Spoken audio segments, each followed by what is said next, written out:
In this video, I'm going to show you a few different things that you can do within Gmail accounts.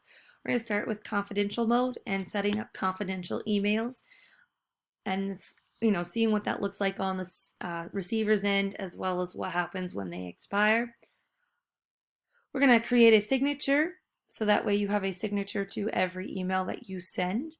We're going to do auto replies, so if you're sick for the day or out for the week, we'll I'll show you how to set up auto replies.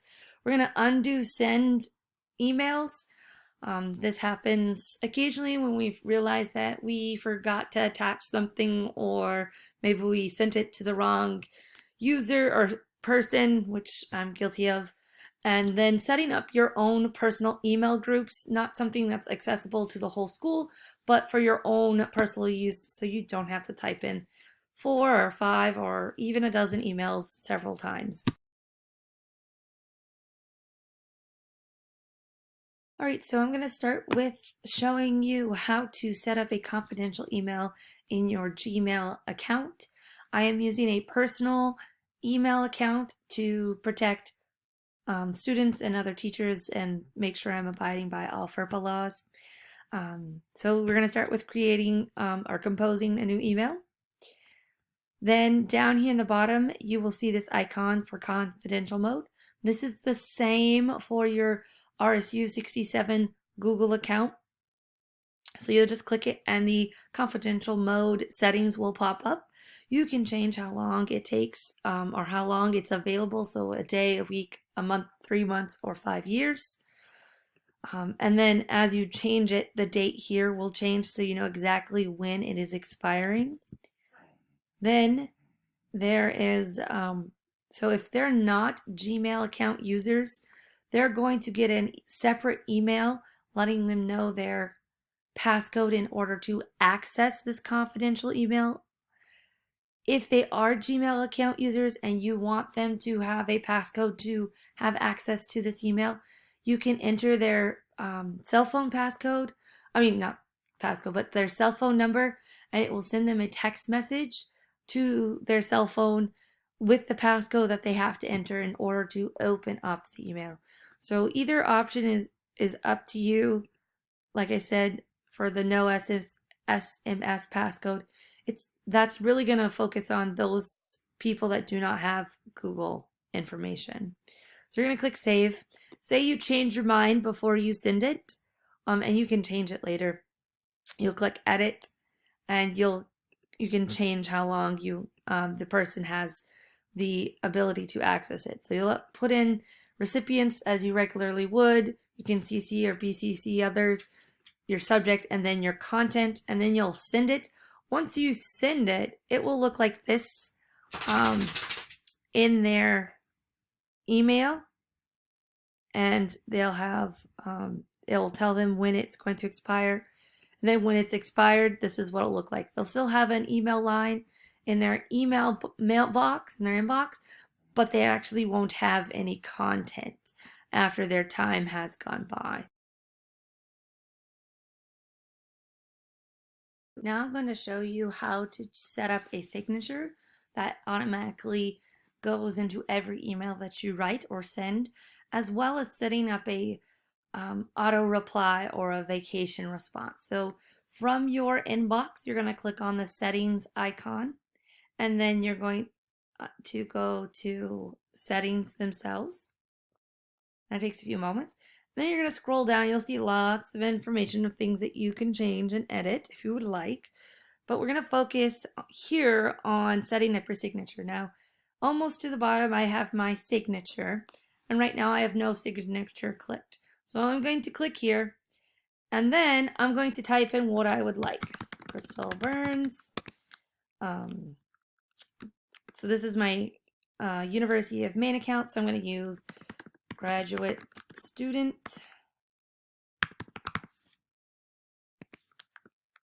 And then I'm going to put in my master's, so it's instructional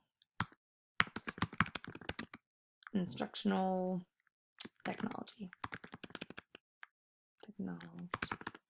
Okay. And so that I can change the font, to whichever font I'd like out of these ones. I can change the size, bold, italicize. I can add in a link. So if I want to put in like a specific link to something about me, a web page or anything like that, I could put that in there. I can insert photos. This could be photos of me. It can also be photo icons of my micro credentials. So my Google One certification or my Flipgrid certification or the fact that I am a mentor for Class Dojo or any of those little micro credentials that you could possibly have, as well as you can insert quotes, which will appear, and this is just a clear setting. So you can set that up. Another option that you have when you're setting up your signature is to insert the signature before quoted text in replies and remove the dotted line that precedes it.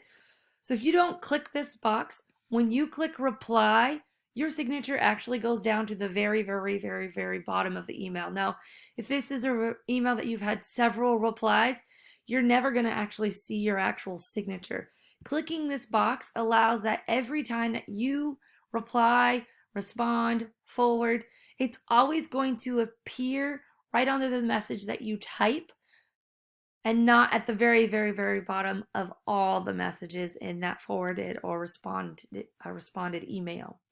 So you have that option. If it doesn't matter to you, then I guess you don't really have to click this box, but this allows you to always have your signature visible at the top of the email, whether it's something that you forward or something that you respond back to, and you won't have to type in your name or anything like that. Now, from here, we're going to look at how to change or set up a auto response. So if all you want to do is your signature, and that's it. So you're going to scroll down to the bottom and click Save Changes, and then that will save your changes. If you don't save your changes, so I try to leave, it's going to pop up and asks me if I want to discard them or go back and save them, okay? This, in my particular one, and even on my school version of this, of Google email, I have Vacation Responder. It's an automated reply to incoming messages.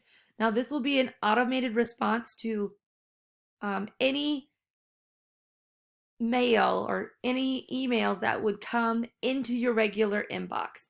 So it could be a mass email sent out by a company or advertisements or a staff member.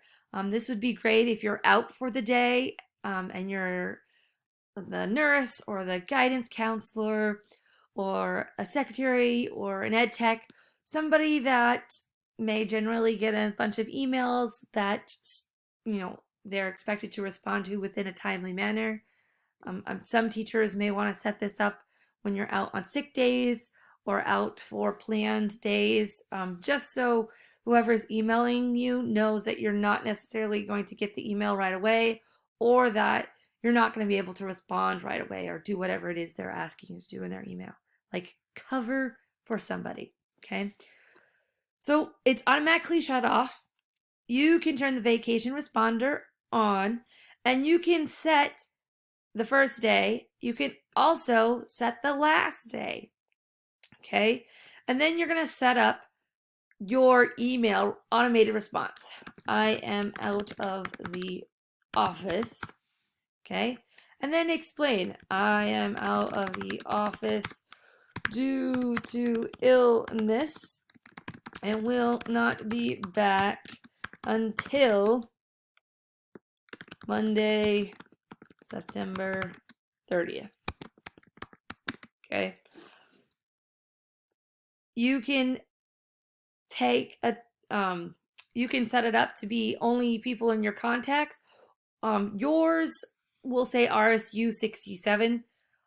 So say you don't want to send it to parents or that you don't want to respond to all those spam type emails that you get to your inbox. So you can select this, and it's going to be anyone that's going to be from RSU 67. If you check this box, it's anyone that you've sent an email to. So this would include, so if you've sent emails to parents, they're part of your contacts. This wouldn't send to parents. This would not send to somebody who you haven't had any email contact with. Having them both unchecked would send it to everybody. Okay. I can change the date up here so it can be a one-time thing. It can be a several day thing. Once it hits its last day, it automatically goes back to being off.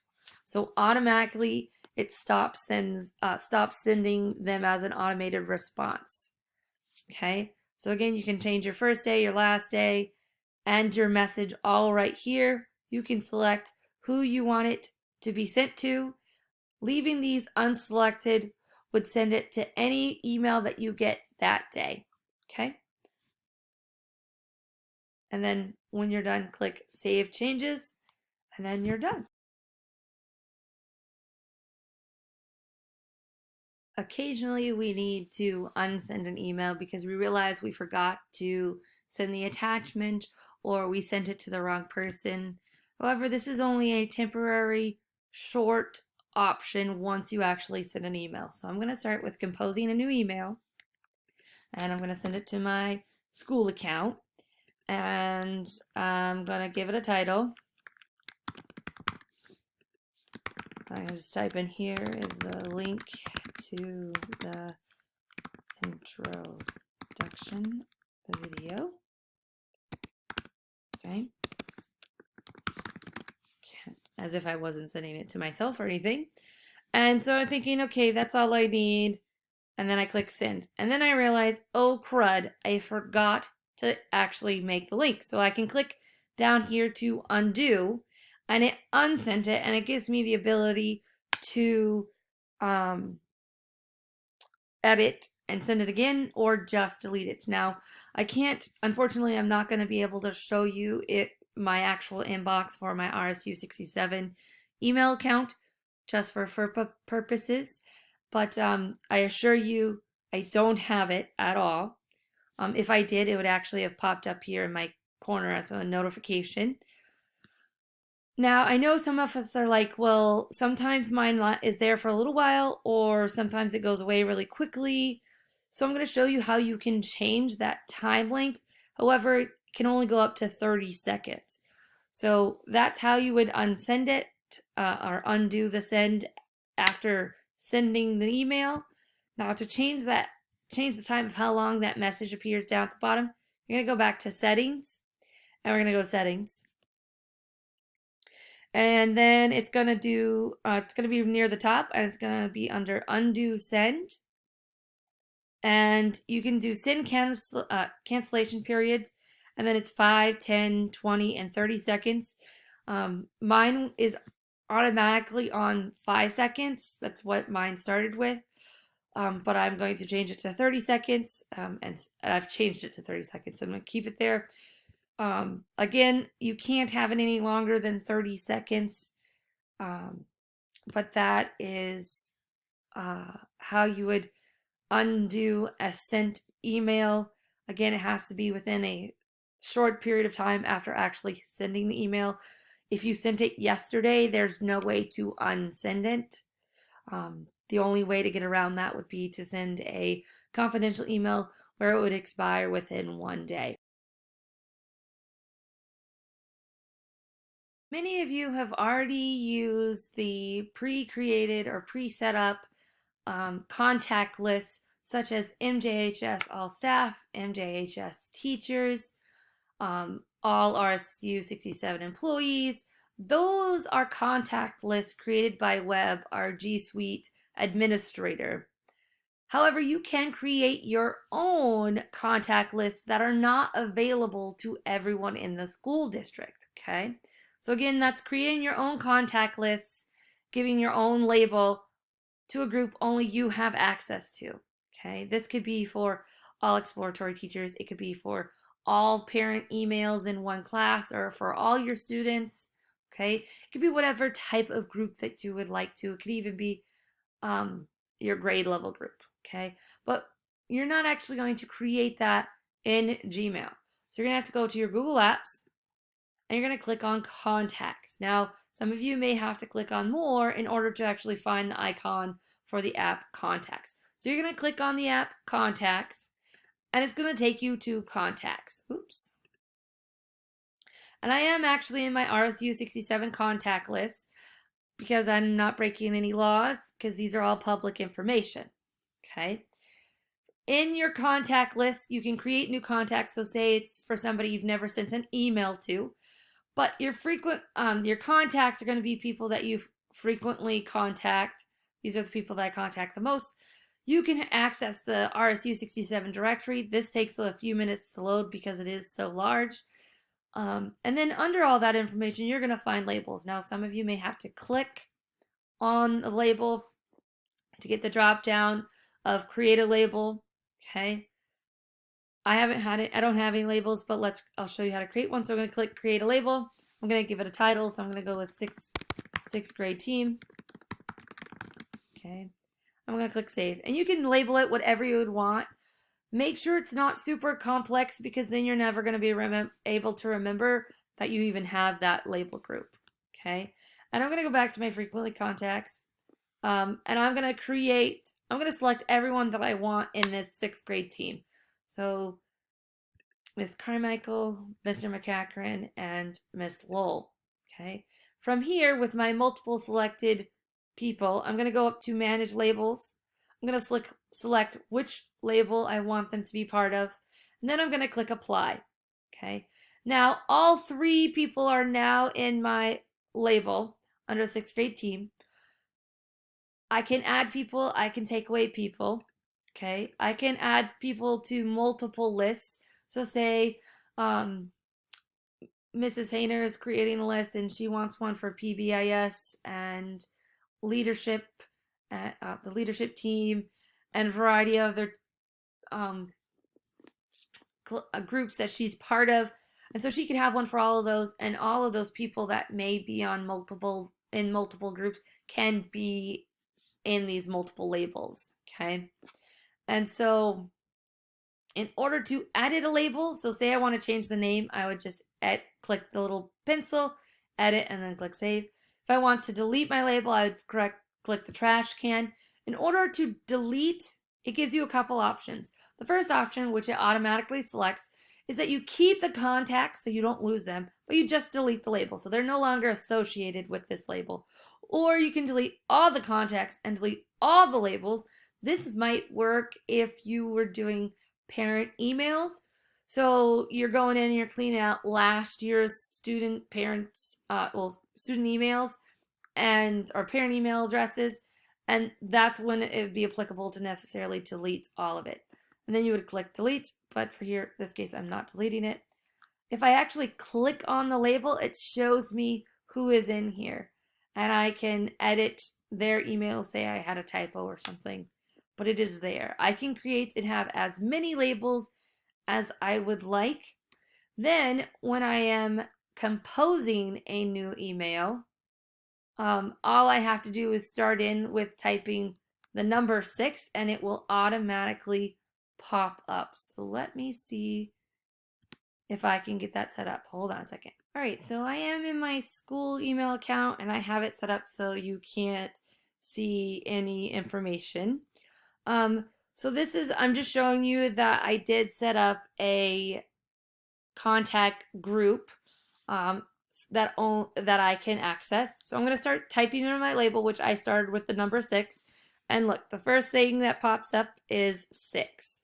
Now, there are some other some other contacts that are set up that I'm not even sure what they are, but this one is mine. So this is all rsu67.org. This is the sixth grade team that I created, and automatically there is the 3 people that I put in my label. So again, you can make as many labels as you would like. You can include and edit and change who is in those labels. Hope this helps.